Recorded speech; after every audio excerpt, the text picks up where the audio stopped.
আসসালামু আলাইকুম, কেমন আছেন সবাই? এই সপ্তাহে সবচেয়ে ভালো ঘুম দিয়েছি গতকাল রাতে। আর তার উপরে আজকে আবার বৃহস্পতিবার। আর বৃহস্পতিবার আমার খুবই পছন্দের সেই ছোটোবেলা থেকে। কারণ বৃহস্পতিবার স্কুল ছুটির পরে পরদিন ছিল অফুরন্ত ছুটি, মানে শুক্রবার। আর তার উপরে টিভি দেখার অনেক সুযোগ। সকালে টিভি দেখা, দুপুর ৩টা থেকে টিভি দেখা।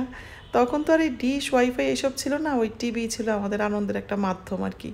আবার অনেক সময় বৃহস্পতিবার রাতে বাংলা ছায়াছবির একটা প্রোগ্রাম হতো ছায়াছন্দ নামের, ওটাও দেখতাম। তো সব মিলিয়ে বৃহস্পতিবার আমার তখনও খুব পছন্দের ছিল, এখনও খুবই পছন্দের। কারণ বাচ্চাদের স্কুলটা থাকে না পরদিন, একটা শান্তির ঘুম দেওয়া যায়।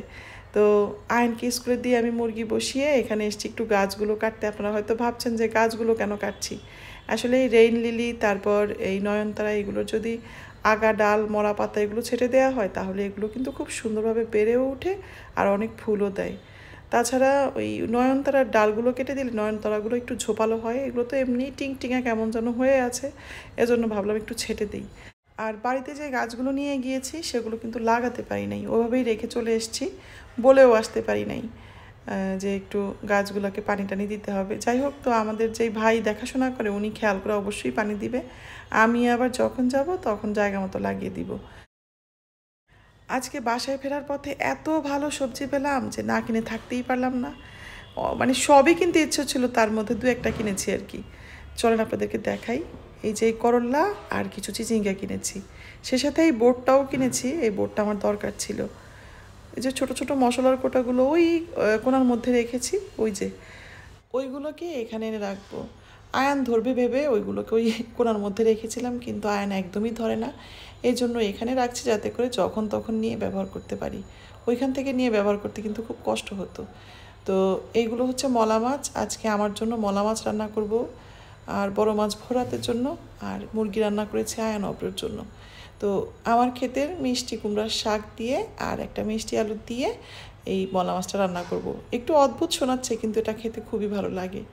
শাকটা একদম নরম হয়ে গলে যায় আর মাছটাও আস্তে আস্তে থাকে, খেতে কিন্তু ভালোই লাগে। চুলায় বড় মাছ ভাজা হচ্ছে, এই ফাঁকে ছোটো মাছটা রেডি করে ফেলি। তো মলা মাছের মধ্যে ঝিরিঝিরি করে একটা আলু কুচি করে দিয়েছি, তারপর পেঁয়াজ বাটা, লবণ আর শুকনো মরিচ দিয়েছি। এবার এটাকে খুব ভালোভাবে মেখে নিব। আজকে কুমড়া শাকগুলোকে বটি দিয়ে একদম ছোট ছোট করে কেটে নিয়েছি, সেই সাথে মিষ্টি আলুটাকেও। এরপর প্যানে তেল দিয়ে তাতে বেশ খানিকটা পেঁয়াজ কুচি নরম হওয়া পর্যন্ত ভেজে নিয়ে দিয়ে দিচ্ছি রসুন বাটা, হলুদ আর লবণ। এবার এই মশলাটাকে একটুক্ষণ ভেজে নিয়ে গরম পানি দিয়ে অল্প করে ঝোল দিয়ে দিলাম। এবার এর মধ্যে দিয়ে দিব মেখে রাখা মলা মাছটা, আর দিয়ে দিচ্ছি কিছুটা মরিচ গুঁড়া। এই মরিচ গুঁড়া আর মলা মাছগুলোকে ঝোলের সাথে নেড়ে চেড়ে মিশিয়ে দিয়েই আমি শাকটা দিয়ে দিব। আর মলা মাছ তো চুলায় দিলে এমনিতেই একদম নরম হয়ে যায়। তো শাক দেওয়ার পরে অত বেশি নাড়াচাড়া করা যাবে না, শুধু আলতো হাতে একবার একটু উপর নিচ করে দিলেই চলবে। মানে মাছটা কাঁচা থাকতে থাকতে এটাকে একটু আলতো হাতে নেড়ে চেড়ে দিতে হবে। এরপর ঢাকনা দিয়ে আমি কিন্তু পাশের চুলায় মাছটাও রান্না করে ফেলবো। এই শাক মাছ কিন্তু অত নাড়াচাড়া করার কিচ্ছু নাই।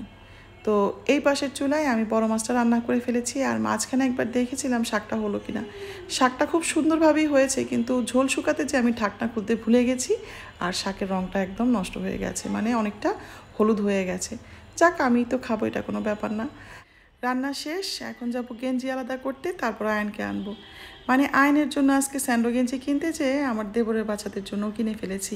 কিনতে গিয়েছিলাম আয়নের জন্যই, কিন্তু দেবরের ছোট বাচ্চা, ওর নাম হচ্ছে আরিস, ওর মুখটা মাশাল্লাহ এত মায়াময়, ওর জন্য এই সুন্দর কিউট গেঞ্জি দুটো কিনে ফেলেছি।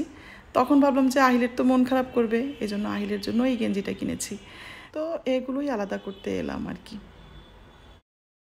আজকে সব কাজ খুব ধীরে সুস্থে সুন্দরভাবে হয়েছে, এমনকি ইফতারটাও টাইম মতো বানাতে চলে এসেছি।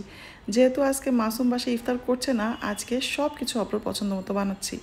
শুধু এই কর্ন, সেদ্ধ আলু, মাশরুম, চিকেন, তারপর পেঁয়াজ, কাঁচামরিচ, ময়দা আর কর্নফ্লাওয়ারের সাথে গোলমরিচ দিয়ে যেটা বানালাম সেটা নিয়ে একটু সন্ধিয়ান আছি।